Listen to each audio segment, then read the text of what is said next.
Hello all, welcome to class well. 9ാം ക്ലാസ്സിലെ ഇംഗ്ലീഷിൻ്റെ 4th യൂണിറ്റിലെ സെക്കൻഡ് ചാപ്റ്ററാണ് a shield of courage. In a deeply moving ceremony on the Republic Day of 1987, Neeraja Bhanot was posthumously conferred India's highest peacetime gallantry award, the Ashok Chakra. വളരെ ഹൃദയസ്പർശിയായ ഒരു ചടങ്ങിൽ വെച്ച്, അതായത് 1987 റിപ്പബ്ലിക് ഡേയിലെ ചടങ്ങിൽ വെച്ച് നീരജ ഭാനോട്ടിന് മരണാനന്തര ബഹുമതിയായി ഇന്ത്യയിലെ ഹയസ്റ്റ് പീസ് ടൈം ഗാലൻട്രി അവാർഡായ അശോക ചക്ര സമ്മാനിക്കുകയുണ്ടായി. നീരജ ഭാനോട്ട് മരിച്ചതിനു ശേഷമാണ്, പോസ്റ്റ്ഹ്യൂമസ്ലി മീൻസ് മരണശേഷം എന്നാണ്. കൺഫേർഡ് എന്ന് പറഞ്ഞാൽ ഗ്രാൻഡ്, അതായത് സമ്മാനിച്ചു. ഗാലൻട്രി എന്ന് പറഞ്ഞാൽ ധീരതയ്ക്കുള്ള അവാർഡാണ് അശോക ചക്ര.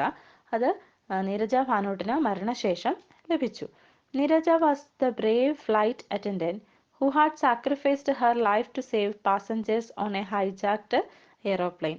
അതായത് തീവ്രവാദികൾ ഹൈജാക്ട് എന്ന് പറഞ്ഞാൽ റാഞ്ചിയെടുത്ത വിമാനത്തിൽ നിന്ന് പാസഞ്ചേഴ്സിനെ, യാത്രക്കാരെ രക്ഷപ്പെടുത്താൻ വേണ്ടി തൻ്റെ ജീവിതം സമർപ്പിച്ചയാളാണ് നീരജ ഭാനോട്ട്. അവര് ആ വിമാനത്തിലെ ജോലിക്കാരിയായിരുന്നു, ഫ്ലൈറ്റ് അറ്റൻഡന്റ് ആയിരുന്നു. അവര് ജീവനക്കാരെ രക്ഷപ്പെടുത്തി. The ceremony, attended by dignitaries, family and friends, was a fitting tribute to Neeraja's legacy. നീരജയുടെ ആ ഒരു ധൈര്യത്തിന്, ആ ഒരു സമർപ്പണത്തിന് യോജിച്ച ഒരു ചടങ്ങായിരുന്നു ആ റിപ്പബ്ലിക് ദിന ചടങ്ങ്. അന്ന് ധാരാളം വിശിഷ്ട വ്യക്തികളൊക്കെ വന്നു. ഡിഗ്നിറ്ററീസ് മീൻസ് വിശിഷ്ട വ്യക്തികളും ഫാമിലി, ഫ്രണ്ട്സ് ഇവരൊക്കെ വന്നിരുന്നു. The Ashoka Chakra, presented by Gyani Sail Singh and then the President of India, was received by Neeraja's mother. Giani Zail Singh നീരജയുടെ അമ്മയ്ക്കാണ് അവാർഡ് സമർപ്പിച്ചത്, Rama Bhanot. Neeraja's father Harish Bhanot and her brothers were present to witness the ceremony.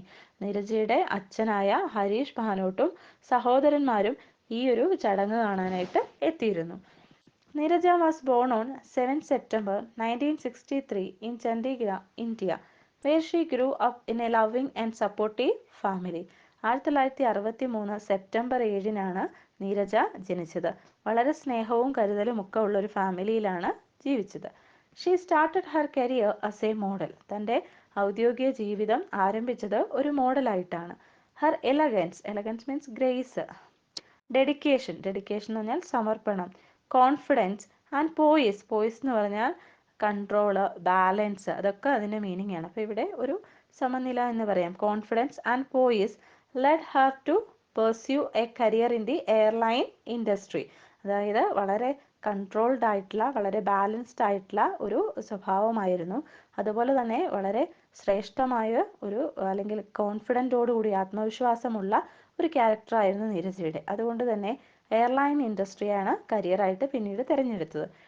Neeraja joined Pan Am as a flight attendant and quickly gained a reputation for professionalism and dedication to her work. Neerja പാനേയമിലാണ് flight attendant ആയിട്ട് ജോലി ലഭിച്ചത്. അതിനുശേഷം വളരെ പെട്ടെന്ന് തന്നെ വളരെയധികം ആദരവ്, റെപ്യൂട്ടേഷൻ എന്ന് പറഞ്ഞാൽ ആദരവ്, തൻ്റെ ആ ജോലിയോടുള്ള സമർപ്പണം കാരണം അവർക്ക് ലഭിച്ചു. ഡെഡിക്കേഷൻ എന്ന് പറഞ്ഞാൽ സമർപ്പണം. On 5th September 1986, Pan Am Flight 73, a Boeing 747 aircraft bearing the registration N656PA was hijacked at Karachi International Airport, Pakistan. 1986 September 5-ന് നീരജ ഭാനോട്ട് ജോലി ചെയ്തിരുന്ന Pan Am flight 73 Karachi international എയർപോർട്ടിൽ, അതായത് പാകിസ്ഥാനിലെ ഒരു എയർപോർട്ടിൽ വെച്ച് തീവ്രവാദികൾ റാഞ്ചിയെടുത്തു. The flight was en route from Mumbai, India to New York city with scheduled stops in Karachi and Frankfurt. ആ വിമാനം മുംബൈയിൽ നിന്ന് പാകിസ്ഥാനിലെ കറാച്ചിയിൽ എത്തിയതായിരുന്നു. അവിടെ നിന്ന് അത് ഫ്രാങ്ക്ഫർട്ട് വഴി അമേരിക്കയ്ക്ക് പോകാനുള്ളതായിരുന്നു. Neerja was on duty when the aeroplane was hijacked. വിമാനം തട്ടിയെടുക്കുന്ന സമയത്ത് നീരജ അതിൽ ഡ്യൂട്ടിയിലുണ്ടായിരുന്നു. The hijackers had gained access to the aircraft posing as airport security personal.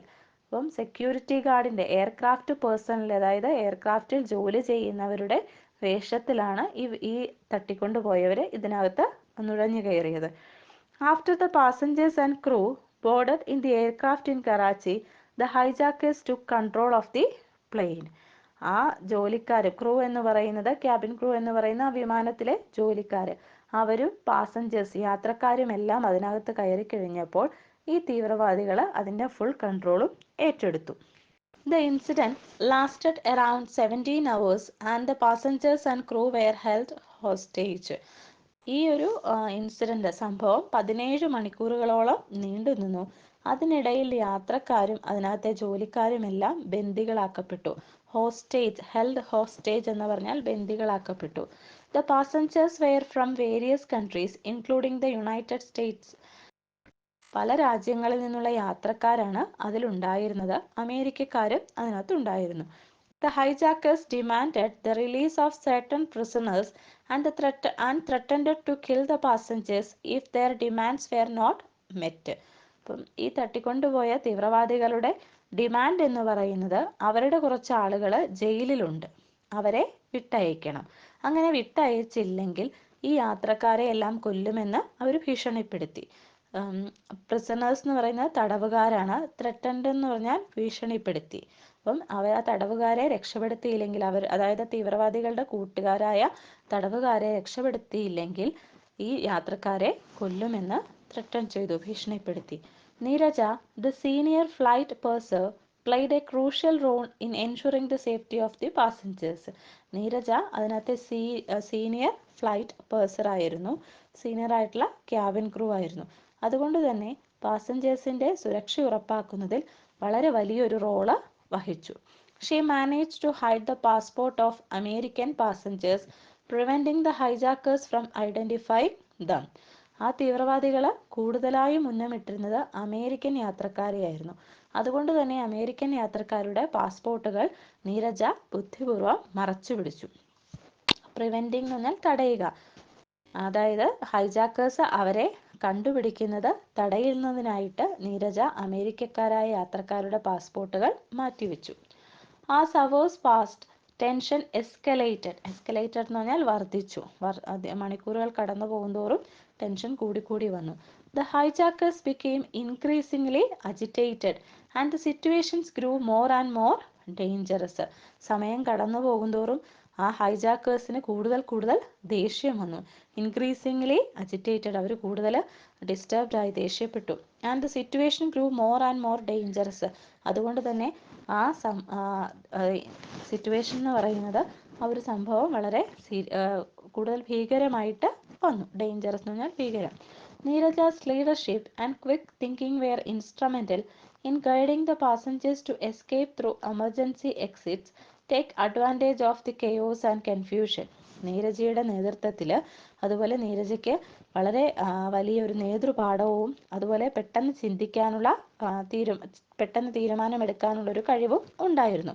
അതുകൊണ്ട് തന്നെ എമർജൻസി എക്സിറ്റിലൂടെ യാത്രക്കാരെ പുറത്തെത്തിക്കാൻ നീരജയ്ക്ക് കഴിഞ്ഞു. കെയോസ് ആൻഡ് കൺഫ്യൂഷൻ എന്ന് പറയുന്നതും വേഴ്സ് ആയിട്ടുള്ള ഒരു സിറ്റുവേഷൻ ആണ്, ഒരു കൺഫ്യൂസ്ഡ് ആയിട്ടുള്ള ഒരു സ്റ്റേറ്റ് ആണ്, ഡിസ്റ്റർബ്ഡ് ആയിട്ടുള്ള. ആകെ ഒരു കൺഫ്യൂഷൻ നിലനിൽക്കുന്ന ആ ഒരു അന്തരീക്ഷത്തിൽ ആ തീവ്രവാദികളുടെ ശ്രദ്ധ മാറിയ സമയത്ത് നീരജ എമർജൻസി എക്സിറ്റിലൂടെ ആൾക്കാരെ പുറത്തെത്തിച്ചു.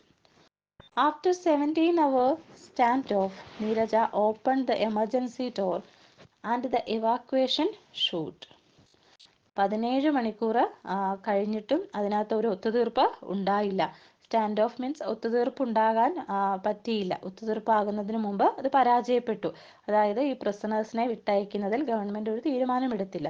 ആ സമയത്തേക്ക് നീരജ എമർജൻസി വാതിൽ ഓപ്പൺ ചെയ്തു. അതിനുശേഷം ഇവാക്വേഷൻ ഷൂട്ട് എന്ന് പറയുന്നത് ഇതിലെ ഒഴിപ്പിച്ചു. അതായത് ചെറിയൊരു നാരോ ആയിട്ടുള്ളൊരു ചാനലുണ്ട് വിമാനത്തിന് താഴേക്ക്. അപ്പോൾ അതിലൂടെ ആൾക്കാരെ നീരജ കടത്തിവിട്ടു. And assisted the passengers escape even though she could have been the first one to jump out. ആദ്യം വേണമെങ്കിൽ നീരജയ്ക്ക് അവിടെ നിന്ന് രക്ഷപ്പെടാമായിരുന്നു, പക്ഷേ യാത്രക്കാരെ രക്ഷിക്കാനാണ് നീരജ ശ്രമിച്ചത്. Tragically, as the hijackers opened fire on the passengers, she was shot while valiantly shielding 3 children from the bullets. ഇതിൻ്റെ ദാരുണമായ ഒരു സംഭവം എന്ന് പറയുന്നത് ഹൈജാക്കേഴ്സ് വെടിവെക്കാനായിട്ട് ആരംഭിച്ചു. ഓപ്പൺ ഫയർ ഓൺ പാസഞ്ചേഴ്സ് എന്ന് പറഞ്ഞാൽ അവർ വെടിയുതിർക്കാൻ തുടങ്ങി. ആ സമയത്ത് 3 കുട്ടികളെ രക്ഷിക്കുന്നതിനായിട്ട് വളരെ ധൈര്യപൂർവ്വം ഒരു ഷീൽഡ് പോലെ ഒരു പരിച പോലെ അവരെ രക്ഷിക്കാൻ നീരജ ശ്രമിച്ചു, 3 കുട്ടികളെ. ആ സമയത്ത് നീരജയ്ക്ക് വെടിയേറ്റു. Immediately the Pakistani SSG stormed the plane. ആ സമയത്ത് പെട്ടെന്ന് തന്നെ പാകിസ്ഥാന്റെ കമാൻഡോകൾ ആ വിമാനത്തിൽ കയറി. Overpowering the hijackers and securing the release of the hostages. ബന്ദികളെയൊക്കെ അവർ മോചിപ്പിച്ചു, അതുപോലെ ഹൈജാക്ക് കേസിനെ അറസ്റ്റ് ചെയ്തു. Neeraja's heroism, at the cost of her life, saved the lives of innocent children and many others on the flight. നീരജയുടെ ആ ധീരതയും അവരുടെ ആ ഒരു ജീവിതം കൊണ്ടുള്ള സമർപ്പണവും കാരണം വളരെ നിഷ്കളങ്കരായ കുട്ടികളെയും അതുപോലെ ധാരാളം യാത്രക്കാരെയും രക്ഷിക്കാൻ കഴിഞ്ഞു. ഇന്നസെന്റ് എന്ന് പറഞ്ഞാൽ നിഷ്കളങ്കരായ. Her courage in sacrificing her life to protect children is a testament to her selfless bravery. Neerja ആ കുട്ടികളെ സ്വജീവിതം ത്യജിച്ചുകൊണ്ട് അവരെ രക്ഷിച്ചു. അത് നീരജയുടെ ഒരു വളരെ ധീരമായ ഒരു സെൽഫ്ലെസ് ബ്രേവറി, അതായത് ധീരമായ പ്രവൃത്തിക്ക് ഉദാഹരണമാണ്. The hijacking of pan AM Flight 73 still remains one of the significant incident in aviation history. വിമാനത്തിന്റെ ചരിത്രത്തിൽ തന്നെ വളരെ നിർണായകമായ ഒരു സംഭവമായിട്ട് ഇപ്പോഴും ഈ തട്ടിക്കൊണ്ടുപോകൽ നിലനിൽക്കുന്നു. Hijacking of pan AM Flight 73. ഈ ഒരു വിമാനം തട്ടിയെടുത്ത സംഭവം ഇന്നും വിമാന കമ്പനികളുടെ അല്ലെങ്കിൽ ആകാശമാർഗത്തിലൂടെയുള്ള ആ ഒരു യാത്രയുടെ ചരിത്രത്തിലെ തന്നെ ഒരു പ്രധാന സംഭവമാണ്. And Neerja Bhanot's heroism and sacrifice will live on in our memory the world over. എന്നും ഈ ലോകത്ത് നീരജയുടെ ആ ഒരു ധീരതയും ആ ഒരു ത്യാഗവും നിലനിൽക്കും. Her story inspired a generation and led to changes aviation security procedures worldwide. നീരജയുടെ ആ ഒരു കഥ ധാരാളം പേരെ അല്ലെങ്കിൽ ഒരു ജനറേഷനെ തന്നെ, ഒരു തലമുറയെ തന്നെ ഇൻസ്പയർ ചെയ്തു, പ്രചോദിപ്പിച്ചു. അങ്ങനെ ഏവിയേഷൻ സെക്യൂരിറ്റി രംഗത്ത് ധാരാളം മാറ്റങ്ങൾ ആ ഒരു സംഭവത്തോടെ ഉണ്ടായി. The United States Congress Special Courage Award was posthumously conferred on Neeraja Bhanot. മരണാനന്തരം നീരജയ്ക്ക് ധാരാളം അവാർഡുകൾ ലഭിക്കുകയുണ്ടായി. അതിലൊന്നാണ് American Congress special courage award. അത് മരണശേഷം നീരജയ്ക്ക് ലഭിച്ചു. The flight safety foundation and international organisation for aviation safety posthumously with the heroism award. അതുപോലെ തന്നെ ഫ്ലൈറ്റ് സേഫ്റ്റി ഫൗണ്ടേഷൻ, അത് ലോകമെമ്പാടുമുള്ള ഏവിയേഷൻ സേഫ്റ്റിക്ക് വേണ്ടിയിട്ടുള്ള ഒരു സംഘടനയാണ്. അതിൻ്റെ ഹീറോയിസത്തിനുള്ള അവാർഡും നീരജയ്ക്ക് ലഭിച്ചു. Pakistan honoured her with Tamgha e Pakistan 1987 award. അതുപോലെ പാകിസ്ഥാൻ സർക്കാരും നീരജയെ മരണാനന്തരം അവാർഡ് നൽകി ആദരിച്ചു. To commemorate her courage, commemorate എന്ന് പറഞ്ഞാൽ എന്നും ആ ഒരു സ്മൃതി നിലനിർത്താൻ വേണ്ടിയിട്ട്, എന്നും അനുസ്മരിക്കാൻ വേണ്ടിയിട്ട്. ടു കോമമറേറ്റ് ഹർ കറേജ്, എന്നും നീരജയുടെ ആ ഒരു ധീരതയെ അനുസ്മരിക്കാൻ വേണ്ടി Neerja's family set up the Neerja Bhanot Pan AM trust. നീരജയുടെ ഫാമിലി മെമ്പേഴ്സ് എല്ലാവരും കൂടി അവരുടെ പേരിൽ ഒരു ട്രസ്റ്റ് ഉണ്ടാക്കി.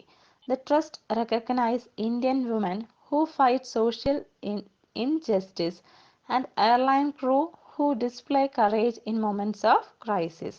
അവർ ആ ട്രസ്റ്റിൻ്റെ നേതൃത്വത്തിൽ ധാരാളം ആൾക്കാരെ അംഗീകരിക്കാറുണ്ട്. അതെങ്ങനെയുള്ളവരാണ്? Indian woman who fight social injustice, സമൂഹത്തിലെ അസമത്വങ്ങൾക്കെതിരെ പോരാടുന്ന സ്ത്രീകളെ, അതുപോലെ തന്നെ വിമാനത്തിൽ ജോലി ചെയ്യുന്ന സ്ത്രീകൾ, അവർ ഇതുപോലെയുള്ള പ്രതിസന്ധി ഘട്ടങ്ങളിൽ വളരെ ഹീറോയിസത്തോടെ നിൽക്കുന്ന സ്ത്രീകൾ. ഈ 2 തരത്തിലുള്ള സ്ത്രീകളെയും ആദരിക്കാനൊക്കെ ആയിട്ട് നീരജയുടെ ഫാമിലി മെമ്പേഴ്സ് ഒരു ട്രസ്റ്റ് ഉണ്ടാക്കിയിട്ടുണ്ട്. In 2016 Bollywood film Neerja, a biopic on her life and sacrifice directed by Ram Madhvani, was a huge hit, winning the national award for best feature film in Hindi. 2016 Neerja എന്ന പേരിൽ ഒരു ഹിന്ദി സിനിമ റിലീസ് ചെയ്തിട്ടുണ്ട്. അത് അതിന് നാഷണൽ അവാർഡ് കിട്ടി. എങ്ങനെ? ബെസ്റ്റ് ഫീച്ചർ ഫിലിം കാറ്റഗറിയിൽ. ഹിന്ദിയിലെ ബെസ്റ്റ് ഫീച്ചർ ഫിലിം കാറ്റഗറിയിൽ ആ നീരജ എന്ന പേരിലുള്ള സിനിമയ്ക്ക് അവാർഡ് കിട്ടി. അത് നീരജ ഭാനോട്ടിന്റെ ജീവചരിത്രം തന്നെയാണ്. Special mention for the actor who did Neerja's role, Sonam Kapoor. Sonam Kapoor ആണ് നീരജയുടെ റോൾ ആ സിനിമയിൽ വളരെ മനോഹരമായി ചെയ്തത്.